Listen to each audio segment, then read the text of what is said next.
Hey everyone, and welcome back to the channel. Today, we're diving deep into the life of a man whose name is synonymous with the United States itself. George Washington hangs on the dollar bill, his monument towers over the nation's capital. But who was the real man behind the legend? Let's find out. Born in Virginia in 1732, Washington wasn't born into the highest echelons of society. His early life was marked by the loss of his father and a limited formal education. Yet he possessed an iron will and a keen ambition. As a young man, he worked as a surveyor, which gave him an intimate knowledge of the American wilderness, a skill that would prove invaluable later on. His military career began in the Virginia militia, where he served during the French and Indian War. It was a tough, often brutal learning ground. He made mistakes, faced defeat, and saw the complexities of frontier warfare firsthand. But these early experiences forged him into a resilient and pragmatic leader, someone who understood both the landscape and the men he would one day command. When tensions with Great Britain boiled over, the Second Continental Congress needed a commander for its newly formed Continental Army. Their choice was unanimous: George Washington. It was a monumental task. He was leading a ragtag army of farmers and merchants against the most powerful military force in the world. The early years of the American Revolution were bleak. Washington's army faced starvation, disease, and crushing defeats. There were moments when the entire cause seemed lost. But Washington's true genius wasn't just in military strategy. It was in his unwavering leadership. He held the army together through sheer force of will. Think about the brutal winter at Valley Forge, where his soldiers were freezing and starving. Washington stayed with his men, sharing their hardship, his presence a constant source of inspiration. His daring crossing of the Delaware River on Christmas night in 1776, followed by the surprise victories at Trenton and Princeton, was a masterstroke that reignited the flickering flame of revolution. It showed that the Continental Army could win, and it gave the American people hope when they needed it most. Washington's perseverance and strategic patience eventually wore down the British, culminating in the decisive victory at Yorktown in 1781, effectively ending the war and securing American independence. With the war won, you might think Washington would seize power, maybe become a king or a dictator.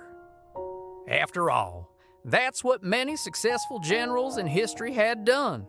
But Washington did something truly revolutionary. He gave up his power. He resigned his commission as commander-in-chief and returned to his farm at Mount Vernon. This single act was monumental.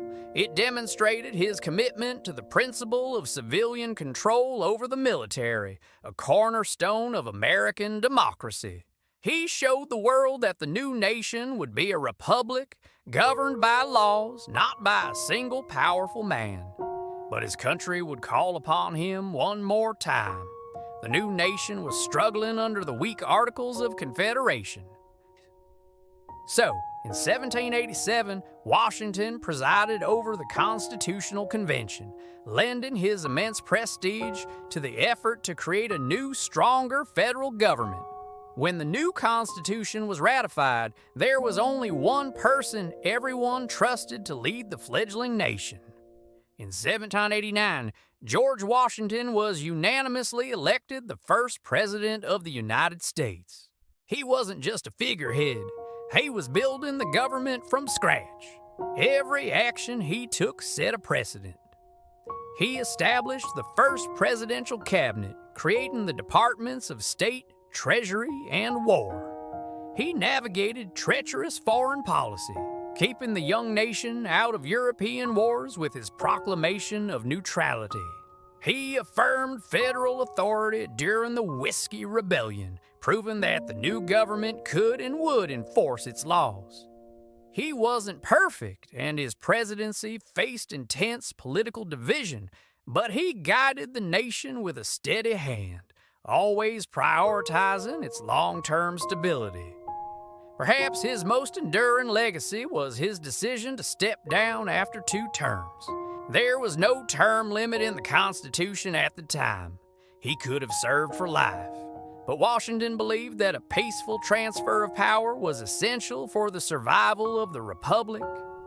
In his farewell address, he warned against the dangers of political factions and long-term foreign entanglements, advice that echoes through American politics to this day. By willingly walking away from the highest office, he cemented his status not as a ruler, but as a true public servant, the father of his country. Now, for some things you might not know about Washington, did you know he was an accomplished dancer and loved theater? He was also a pioneering farmer, constantly experimenting with new crops and techniques at Mount Vernon. And what about his famous teeth? They weren't made of wood. They were crafted from a combination of human teeth, animal teeth, and ivory, a constant source of discomfort for him throughout his life. A little mystery also surrounds his death. After catching a cold while riding his horse in freezing rain, he developed a severe throat infection. Doctors of the time, using common but harmful practices, likely hastened his end. In his final hours, he is reported to have said, "'Tis well," a fitting stoic end for a man who dedicated his life to the birth and preservation of a nation. From a humble surveyor to a revolutionary general and the first president, George Washington's life is the story of America's founding. His leadership, his vision, and most importantly, his willingness to relinquish power created the template for American democracy that endures to this day. His legacy is a constant reminder of the courage and sacrifice it took to build this nation. Thanks so much for watching. If you found this interesting, don't forget to hit that like button, subscribe, and ring the bell so you don't miss our next deep dive into history. See you in the next video.